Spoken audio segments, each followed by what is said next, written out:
Une Europe de l'ambition, d'une démocratie vivante. Res je lepo, da se lahko pogovarjava v maternem jeziku v Evropskem There are parlamentu. still some who blame this war not on Putin's lust for power, but on Ukraine's thirst for Boремось freedom. не просто за себе, Państwo wiecie, a za te, Polska щоб Європа realizuje swoje zobowiązania wobec NATO w dwójnasób, jeśli chodzi o Evropska? Četrt.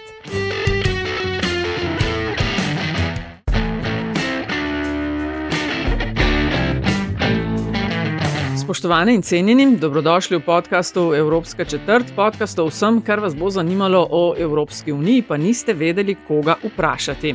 Evropsko četrt vodiva Nataša Briški in Aljaž Penkov-Bitenc. Podcast domuje na spletni postaji metinalista.si, v vašem nabiralniku pa sveža epizoda takoj, ko je na voljo.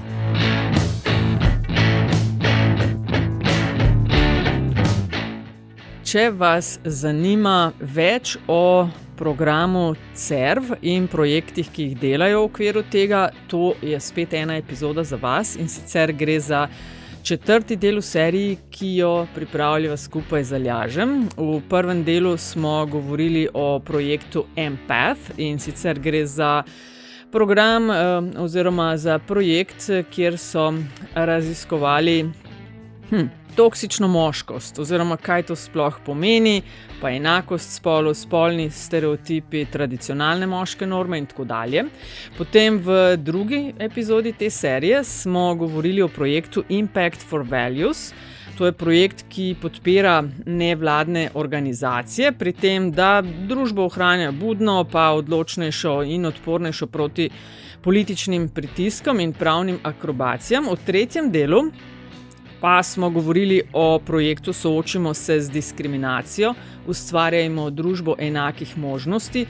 To je šlo za projekt, ki ozavešča o diskriminaciji in spodbuja k ukrepanju.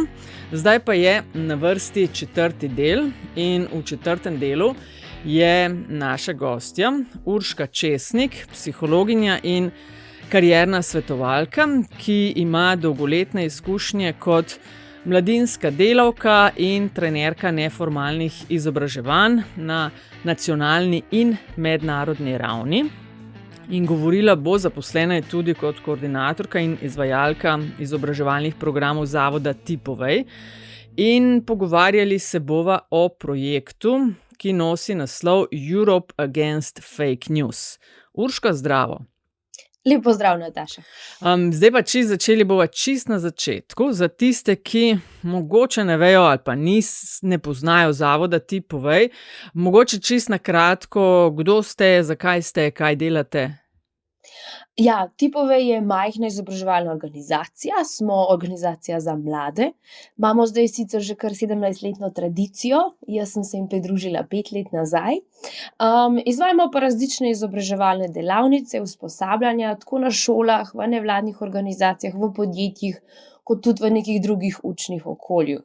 In nekako naš glavni namen je, da v bistvu udeležencem pomagamo, da odkrijejo svojo iznajdljivost, svoj podjetniški duh, prebujajo svoje kreativno razmišljanje, predvsem pa tudi kritično razmišljanje in iščejo neke rešitve skozi timsko delo. Se pravi, mladim pomagamo na poti k samouresničitvi, če si dovolim malo psiholoških terminov, in jih v bistvu spodbujamo, da si postavljajo neke ambiciozne cilje, te jih opremljamo s ključnimi kompetencami, da udejanjajo svoje cilje in v bistvu uspešno manevrirajo skozi izobraževalno in poklicno pot. Koliko vas pa je del tega zavoda? Mi smo 3 zaposlene, ampak v bistvu v naših projektih in programih imamo ogromno nekih zunanjih mentorjev.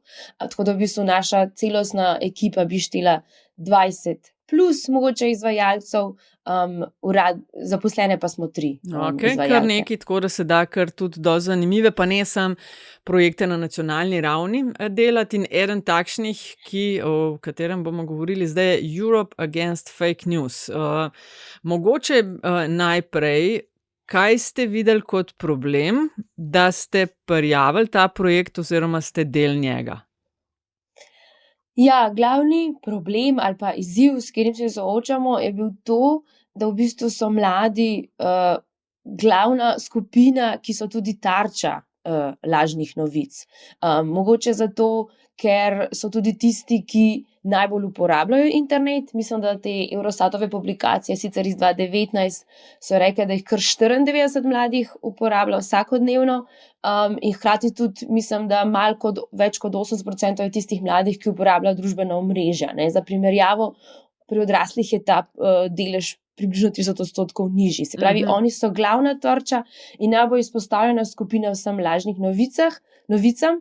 Posledično se potem tudi lažje počutijo odtujeno od demokratičnih institucij, nekega slovenskega ali pa evropskega državljanstva in vseh teh vrednot in temeljnih pravic in se tudi izogibajo udeležbi v nekih razpravah in pa projektih ali pa da ne rečem vsakdanje volitvah in spremembah, na katere imajo vpliv. A za mlade je to pokazalo. No, se bova še malo globje v to zakopali.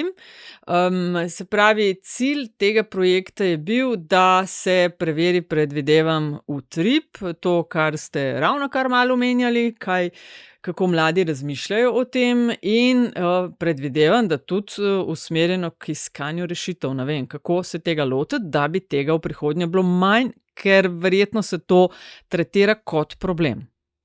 Ja, seveda. Glavni cilj projekta je bil izboljšanje medijske pismenosti mladih Evropejcev in Evropejk.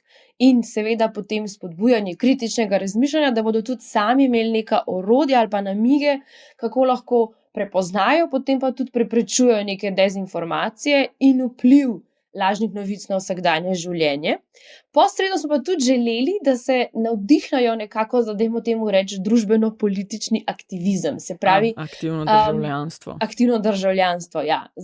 Uporabljali smo številne neke inovativne izobraževalne metode, razvili smo nekaj, čemer smo rekli interaktivni mladinski hekatoni, uporabljali smo metode aktivizma kot izkustvenega učenja in pa potem različne metode, kot so živo knjižnica in drugi pristopi, da smo vključevali skupine in soočali mladimi ne samo z lažnimi novicami, katere so del njihovega življenja, ampak tudi strokovnjaki, ki jim lahko predstavijo, kako jih prepoznajo, kaj so ključni ukrepi prepoznave in pa tudi strokovnjaki, ki jim lahko pokažejo, da s svojo stroko, da to, kar so prebrali, res ni resnično. Se pravi, tudi neko rušenje stereotipov in predsodkov o določenih temah. Do konca leta 2025 traja projekt. Oziroma projekt se je že zaključil v letu 2024. Zdaj se v bistvu samo še nadaljuje diseminacija in delitev vseh glavnih produktov projekta. Zato, ker mi smo v bistvu razvili skupaj z mladimi tako virtualne grafite, snemali smo z njimi podcaste, razvili smo 4 scenarije za sobe pobega in pa tudi izvedli te akcije flash mobov. In vse to je zdaj dostopno tako izobraževalcem kot mladim, da še naprej v praksi preizkušajo vse te metode in seveda so prevedene vse metode in gradiva v vse jezike partnerjev, ki smo sodelovali. In na spletni strani bomo seveda objavili tudi povezavo do tega projekta z vsemi temi informacijami. Ena stvar je pritegnila moja pozornost, pa ne da me preseneča, ampak ste omenjali na začetku, da ste na različne načine z različnimi pristopi poskusili priti do mladih, da bi jih, ne vem, zanimalo to, kar govorite in spodbudilo k akciji.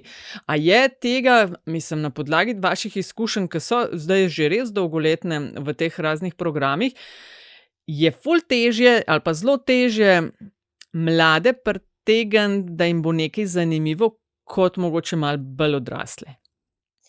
Da se moraš non-stop zmišljevati nekaj, pa da je šajni, pa barv velik, pa igrc, pa tako, da se sploh posluša. Dobro vprašanje. Jaz bi rekla, ja. Ne bi zdaj rekla, da moramo mlade res skozi to animirati, da v bistvu, če pa ni inovativno, pa če ni drugačno, da se ne vključujejo. Če mlade tema zanima, če jim je nekaj blizu, če vidijo doprinos zase, se vključujejo tudi zgolj če bi lahko rekli, mogoče bolj dolgočasne aktivnosti, pa zgolj debate, pogovore, sedenje v krogu in deljenje mnenj. Je pa res, da ko pa želimo doseči več mladih ali pa jih vključiti za daljši čas, da z nami dolgotrajno sodelujejo, so pa te neki bolj inovativni pristopi ali pa mogoče drugačni pristopi tisti, ki jih ujamajo, da rečem tako. In mogoče glih to, kar sem omenila, sobe pobega ali pa da so bili oni tisti, ki so lahko snemali podcaste pa razvijali tematike, pa da so v bistvu na enem velikem spletnem dogodku, da so se srečali z mladimi svojih generacij z več kot 12 evropskih držav, izmenjevali mnenje, potem pa v bistvu kreirali zanimive mime, torej te smešne slike na temo lažnih novic.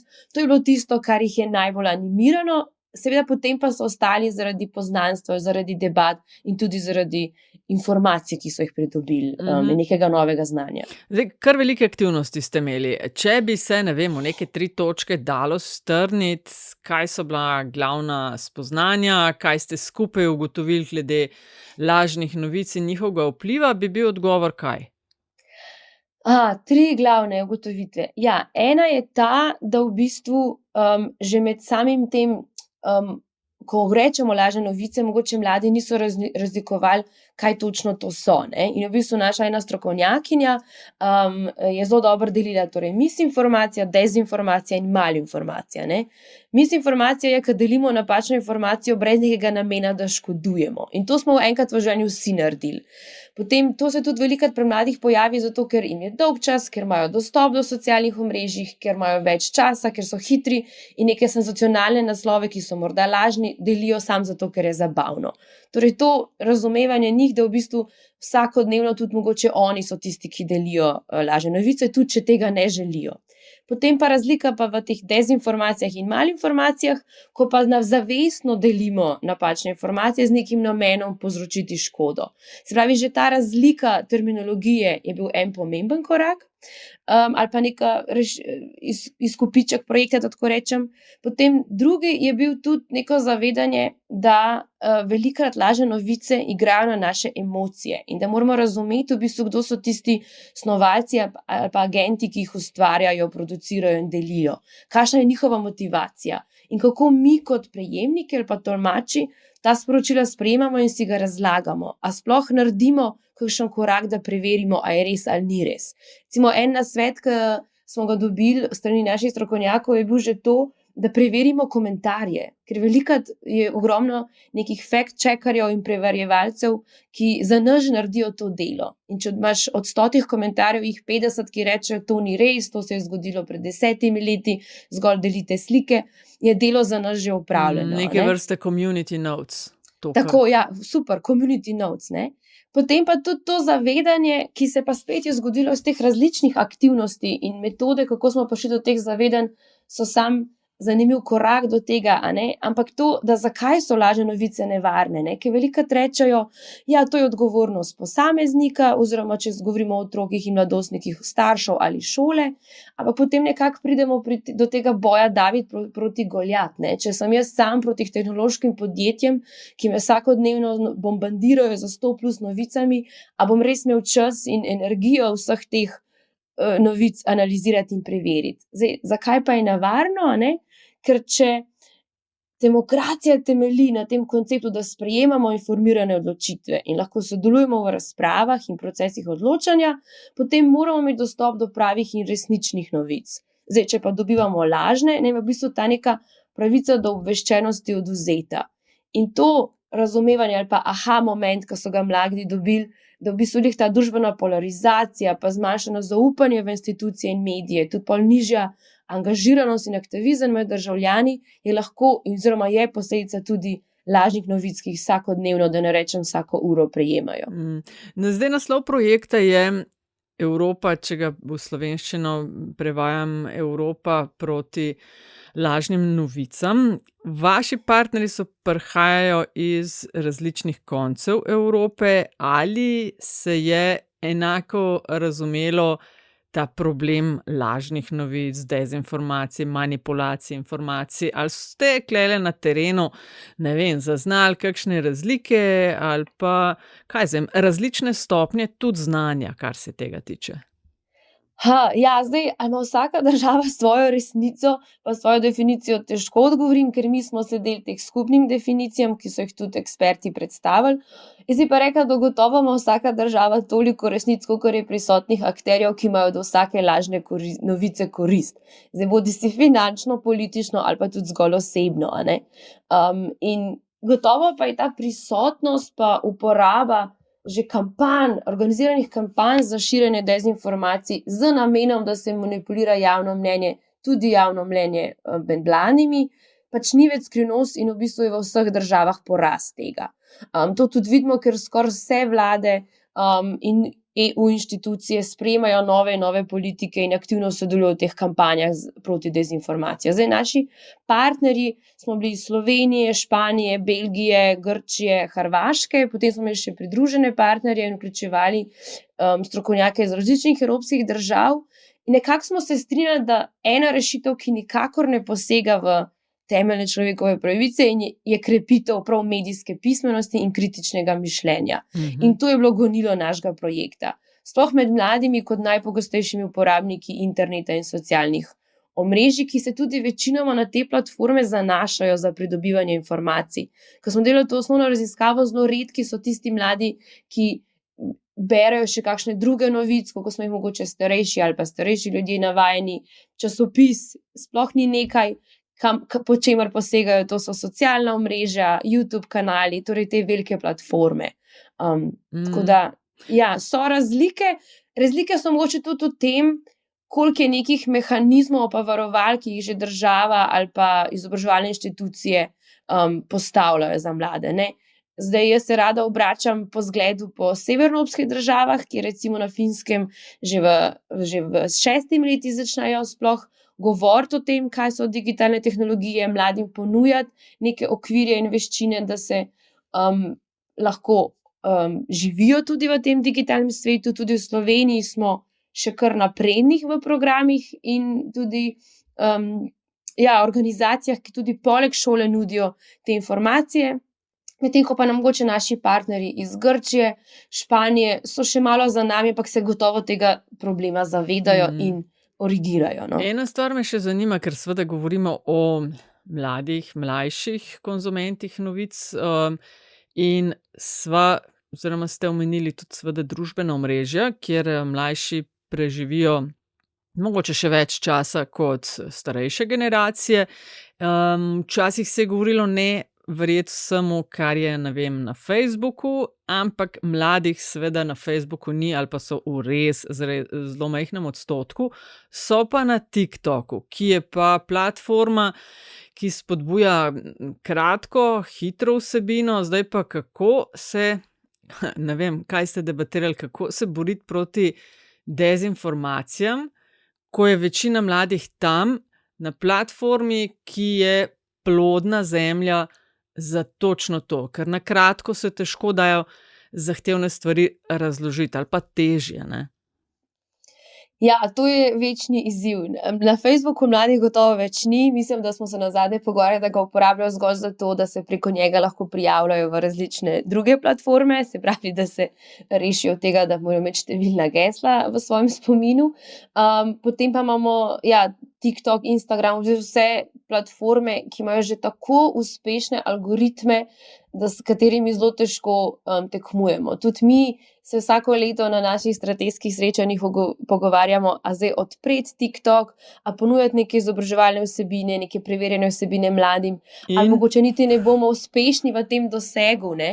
Zato, ker če nekdo deli senzacionalno novico, pa če napiše, dajva reči banalen primer, danes je bil najboljši day na svetu ever, algoritem to zazna kot nek res eksces in to deli, ne. Če pa jaz rečem, danes je bil dober dan, imela sem se lepo, ne glede kaj delim, ne bom prišla do svoje ciljne skupine, ne.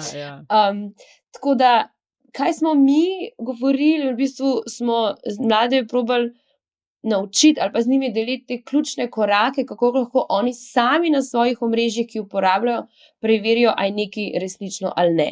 In to so te morda klasične, ampak mnogim še ne znane, da res preverjajo vir, a je spletno mesto, iz kjer prihaja, videti resnično, a je verodostojno, kako je besedilo napisano, a je več vrst zgodb o tej temi preko različnih novic, ali to samo en deli.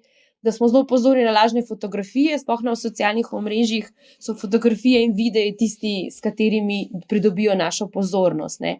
Že tak kratek Google reverse iskanje nam lahko pomaga ugotoviti, ali je neka slika ali video uporabljena že prej v drugih kontekstih, ali res odslikava to, kar novica govori. Ne. In pa, da smo pozorni na neke druge znake. Spet se vračam na to, da smo pozorni na svoje čustva, kako se ob določeni novici počutimo. Če v nas zbuja strah, jezo, paniko, potem je zelo verjetno bila napisana s tem namenom. Tako da ko se ne poroča zgolj o dogajanju, ampak želi v nas spodbuditi reakcijo, takrat je že tak prvi rdeči alarm, da smo malo pozorni, kaj je bil res namen te novice. Zdaj, ko ste se skozi vsa ta druženja, delavnice, podcaste in to, a ste mogoče, to čisto iz radovednosti me zanima, imeli kakšne top 3, ne vem, največje laži ali pa najbolj bizarne laži, ki so, recimo, da v javnosti množično in presenetljivo uspele? Mi smo v bistvu preko izbranih novic naslavljali 4 tematske sklope, kjer so bili 4 tematski sklopi, ki so bili zelo tarče lažnih novic v preteklih letih. In sicer prvi sklop so bile temeljne pravice v času epidemije COVID-19, drugi sklop so bile v bistvu podnebne spremembe, izziv, priložnost, resničnost ali laž. Potem tretji in zelo razširjen sklop so bile seveda migracije, kot neko središče dezinformacij in tudi populističnih kampanj. Potem pa ta četrti sklop bi lahko, kako bi rekla, nek evroskepticizem. Se pravi, da evroskepticizem kot neka demokratična ovira. Ne? Se pravi, da smo z mladimi želeli razgraditi pa kritično oceniti vse tematike lažne novice znotraj teh 4 sklepov in v bistvu osvetliti tudi malo evropske vrednote in namene Evropske unije in evropskega državljanstva. Okay. A so pa bile še to, kakšne razlike, ko ste se družili v dojemanju, ker ciljna skupina je bila 10 do 30, a sem to prav ujela? Mogoče malo kasneje, tam od 14 do 29 nekako. Smo vključili tudi nekatere osnovnošolce, ampak 10-letnike še ne. Ja. Prav. A so bile kakšne razlike v dojemanju lažnih novic med mlajšimi in starejšimi in ali ste kakšne razlike videli med dojemanjem vsega tega med dekleti in fanti? Ja, bom začela od zadaj. Torej zdaj, kar se tiče razlik med spoloma, nismo zdaj zelo točno obeležili podatkov, ampak se je recimo sploh na našem španskem dogodku izkazalo, da v bistvu so nekatere razlike, sploh ko smo udeležence spraševali o odnosu do lažnih novic in ocenjevali njihovo usposobljenost za ugotavljanje verodostojnosti teh novic, kjer je bila rahla prednost v smer žensk, torej da mogoče ženske lažje prepoznavajo lažne novice. Oziroma, da moški lažje prepoznavajo lažne novice, so pa ženske bolj zaskrbljene zaradi njihovih škodljivih učinkov. Tako bi bilo. Je pa tudi mogoče razlika bila rahlo v tem, koliko so dostopni koliko so spola dostopna do tem različnih napačnih novic, kjer pa v bistvu so moški spet zaradi algoritmom prej prejemajo lažne novice v mogoče nekih tudi političnih tematikah, medtem ko ženske take bolj spolno stereotipne več prejemajo na svoje socialna omrežja. Niti ne presenetljivo, bom rekla, ampak zanimivo, ja. Ja. Se pravi, kar se tiče pa starosti, gotovo se pozna, da mogoče res mlajši posamezniki ker so še povezani s tudi svojo primarno družino, še kdaj preverjajo te novice tudi z svojimi starši in mogoče iz tega vidika, ali pa z učitelji, da mogoče iz tega vidika, ne bom rekla, da so oni sami bolj kritični, ampak lahko pridobijo pomoč pa mentorstvo, da ocenijo, kaj je res in kaj ni res. Potem, ko prijemo pa v srednjo šolo, tam pa 18+, pa so zelo veliko, se vidi razliko, da tudi na platformah mladi nimajo dostopa do mnenj starejših generacij, ki bi v bistvu jim pomagali lažje prepoznavati lažne novice. Tako da glih mogoče ta povezava se nam je zdela zanimiva tudi za nadaljnje delo. Se pravi, ok, cool. Podlaga za projekte vnaprej. Definitivno, se pravi, kot sem omenila že, dodamo povezavo na spletni naslov projekta Europe Against Fake News. Zdaj, če imate kakršnakoli dodatna vprašanja, ker ta projekt je del programa CERV, potem pišite na naslov cerv-tocka@pina.si, tudi to dodamo na spletno stran in povezave na vse 3 podcaste, ki smo jih v zvezi z različnimi projekti v okviru programa že predstavili. Takole bom rekla, Urška, najlepša hvala za tole. Za več info, se pravi 2025 je posvečeno diseminaciji, kot ste omenili, pol pa v boj za nove projekte. Tako nekako in res vabilo vsem poslušalcem, da si ogledate spletno stran, ki je prevedena tudi v angleščino, kot vsa gradiva in ne samo za izobraževalce, tudi za starše, mlade, skratka za vse, ki vas zanima, je tam ogromno gradiv, ki so prosto dostopni vsem, tako da uporabite jih. Urška Česnik, hvala lepa, da ste bili gostja podcasta Evropska četrt in vse dobro tudi organizaciji, v kateri delujete, Zavod Tipove. Najlepša hvala. To je bila torej Evropska četrt. Hvala za vašo pozornost. Predlogi, mnenja, zelo dobrodošli. Hvala tudi za pohvale in kritike, ki jih delite z nama in res hvala za investicije, ki jih namenjate razvoju in produkciji naših vsebin. Avtor glasbene podlage je Peli, iz podcasta Opravičujemo se za vse nevšečnosti. Če vam je bila današnja epizoda všeč, bo seveda pomagalo, da naj jo najde še kdo, če naj jo ocenite pri vašem izbranem podcast ponudniku, sicer pa hvala za vašo družbo in se slišimo spet kmalu.